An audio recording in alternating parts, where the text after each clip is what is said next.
Hello, everyone. Welcome to the Sleep Clinic. I'm so happy to have Richard here. Richard is our regular contributor, and I'm really excited about sleep, rest, and relaxation because it should be one of these things we're prioritizing.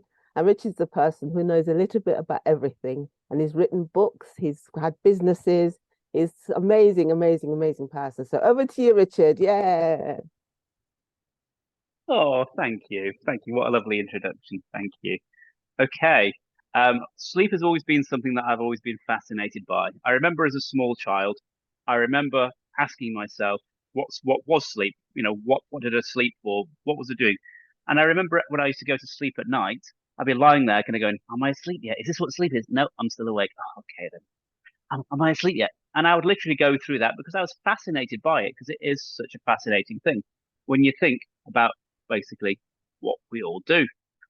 And there's obviously that big question of what is in a dream? What do we sleep for? What is the whole purpose of it? Why do we do it? Yep. Some people might go on about the fact that it's about having great, wonderful times to reflect on things and dream about rainbows and unicorns. But there's a lot more to it than that. But why do we sleep? And as far as I'm concerned, the answer really is simple. Because biology as a whole, almost nothing is a waste. Yep. Perhaps some of the most efficient systems ever that we could possibly even contemplate can be found in nature, in the biology that surrounds us. And our ability to break down complex molecules and utilize them for energy or building complex structures for moving our biological bodies, our vessels from one place to another to help to spread our presence across this amazing wet ball that we all live on. Biology has got a lot of amazing, amazing inventions because that's how we've actually adapted to the world. And when we sleep, yep, we enter a sort of standby state, like a laptop on hibernate, or like, you know, like like on a sort of still day. I apologize. We've got a new little contributor here. Thank you. Um, and so basically, like on a sort of still day, everything just settles like a lake on a still day. Yep. And so when everything has a chance to settle, yeah, before it's all stirred up for the next day, that's the perfect time. And at night, when there's less energy from the sun coming down and hitting the earth, most animals, plants, and even mushrooms go into a standby state, taking advantage of these hours for some internal housekeeping, right? And it's a chance to reset, to prepare for the next day. Yep, with the exception, of course, of nocturnal feeders such as warm-blooded predators like jaguars or bats, or animals that are too afraid to venture out during the day for a number of reasons. Almost everything sleeps at night. But with the exception of those nocturnal feeders, with the exception of those, nighttime it tends to be a fairly quiet time. And it's a cycle that repeats daily. Yep. And all living organisms, except those in the very deep oceans or those in the very north or south of the globe, where perpetual daylight or nighttime during the winter months or the summer months may require adaptations in behavior, all of us need to actually consider those daily cycles. And so this natural pattern that's been created by the Earth's orbit has driven the evolution of many living things, many living adaptations to take advantage of this darkened state, during which to perform a range of resets, recoveries, and repair activities. And so I will comment on the mammalian brain, if if you can see that slide actually popping up, which I'm not sure that you can. But the mammalian brain, thank you, the mammalian brain, which you'll find in everything from dogs, cats, whales, and so on. Thank you for that. Is an incredible thing. And give it a quick thumbs up if you can sort of see it says the mammalian brain on the screen. Yep, perfect. Okay, it's just my screen that's gone funny. Okay, so our brains are very, very, very complex. But quite frankly, there's an awful lot more to it. I don't know how she did that. That's amazing. And there's an awful lot more to our brains than just being able to physically move our muscles and do a bit of thinking and contemplating. Yep. Did you know that we actually have two brains? Yep. Not the two brains that some people think of. Yep. And technically, we could say that we actually have three brains. Thank you very much for this. This is a really good introduction, this one. We've got three brains, which include our enteric nervous system, with our guts actually having about 200 million neurons. Yeah, so that's right. We genuinely do have a gut reaction. And I'm having a gut reaction right now. But our heads actually have two brains, okay, with a total of about 86 billion brain cells. And we've all got about the same, give or take. Just some of us use them more than others, I guess. So remember that there's no special prize for ending our lives with a brain in pristine condition. One careful owner, barely used, low mileage, never taken above 2,000 revs. Let's see if we can actually get our brains working here today. And I'm not talking about the two brains being the left hemisphere and the right hemisphere, the two sides.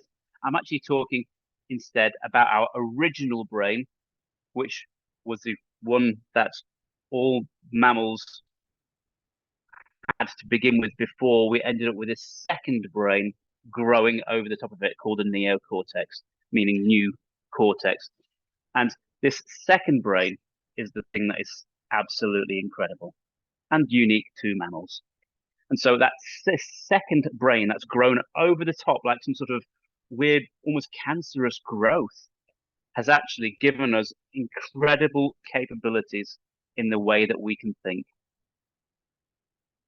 And so even though we may well be nothing but mammals with our squidgy bodies and no exoskeleton, no external hard skeleton like a cockroach or like a turtle, we've actually got these squidgy bodies that have actually got to keep us alive. And the thing that actually helps us to survive is our brains, because our brains have actually grown to be so capable. But why are they different to other brains? And also, what's this got to do with sleep? I also hear you asking. That growth of the brain, if you can see on that little slide, the pink area, that's what a pretty regular brain would be like to a reptile or to a other animal that is not in the mammalian category. And so that anything which is in a different class entirely would have a brain that's sort of like that, or usually an awful lot smaller. And that big grey area that I've got on there on the top, that's this great big new neocortex that actually is capable of so much more.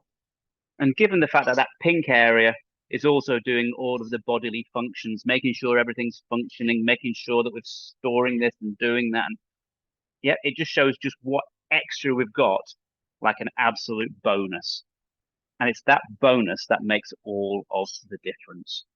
So from the first ever mammal, which was a tiny shrew-like animal, that has given them a selective advantage in order to be able to help to find food better, to be able to respond better, to be able to work, to actually interpret the behavior of others and predict what they do. But what has this got to do with sleep? So during the day, we have our blood. We don't have blood vessels in the brain themselves. We've actually got these tubules that run through the brain, which is why if you were to chop through a brain, there would be no blood from the brain itself. But there's all of this central nervous system fluid, which is really super valuable fluid in the brain, which actually allows us to carry huge amounts of oxygen, which the brain really needs in order to be able to do everything that it's trying to do. It's a real oxygen consumer. So when we're talking about burning calories, the brain burns more calories than any other part of the body because of that need to actually use the oxygen that we breathe in to use all of those nutrients. It's a real consumer of energy. But during the day, we don't have blood vessels. We've actually got these tubules that go through the brain. So during the day, we build up toxins. And if you can see the little slides, I don't know if it's showing the slides. It seems to have dropped off my screen. It's gone off. Okay, bear with me one moment. because it really is super important to be able to sort of get to understand this.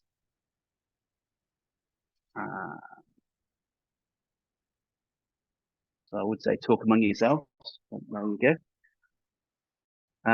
So these blood vessels, let's see if we can get this back again.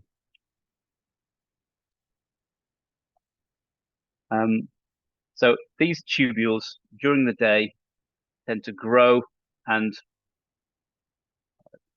there we are.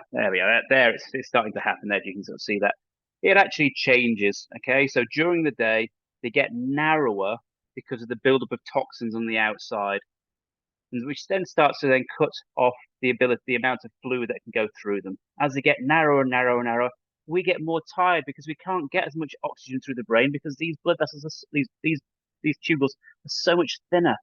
So without being able to carry as much oxygen, we get tired. And on the outsides of those, we build up toxins. And so if nothing was done about that, within a few days, you'd actually die because of the effect of the buildup of those toxins, because we need to have enough oxygen going through the brain to be able to make it function.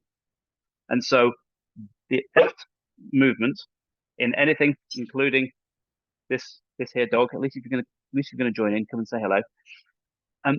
You've actually got that ability to have the oxygen flowing through it, and at night we take that opportunity to flush out the toxins, because those toxins build up, and then flushing them out at night gives us almost like a fresh start to a new day, which is what we all experience when we wake up if we have a good night's sleep. And if you don't have a good night's sleep, if you don't flush out all of those toxins, if you don't get enough time to sleep to flush out all of those toxins, you're pretty much going to feel lousy. And there were experiments before with dogs where they actually injected them with the toxins, and they just fell asleep. They ended up getting poisoned because of the amount of toxins in the brain. And so we can recognize that these toxins actually make us very, very, very sleepy, because we want to be able to get rid of them. And our only way to get rid of them is at nighttime, when we can go into hibernation mode. We can then flush out the backs of these vessels and then allow the vessels to then grow back so they can carry more oxygen when we wake up. So that those tubules are essential to carrying that extra special oxygen. So without sleep, we wouldn't be able to detox. But detoxing is only one of the functions of sleep. If we actually sort of look at the other functions of sleep, we'll get to understand why sleep is so critical. But back to the two brains and why I actually even mentioned that. Why mention that we've got two brains? Because we've got a slow decision-making center and a quick decision-making center in that pink area and the gray area. So the quick decision-making center, that fight, flight, freeze, flop, the one that helps us to get out of trouble really quickly if we were faced with a challenge. That's the quick brain. That's the quick decision-making, but it doesn't always have all of the answers. Instead, during the day, we record the day, or at least the noteworthy things, the things that have an emotion attached to them, because each memory has an emotional hashtag attached to it. So do we remember everything that happens during the day? Chances are not. But if we have a shock, like driving, someone pulling out in front of you and nearly crashing into you, we might remember that. Yep, you with me so far? So if our brains actually have all of this information going into them in order to basically help us go, oh, this is what's happened to us, this is what's happened to us here, this is what's happened to us here, we've still got to make sense of that. And what better time than to do it at night? So during sleep, we do four things. Yep.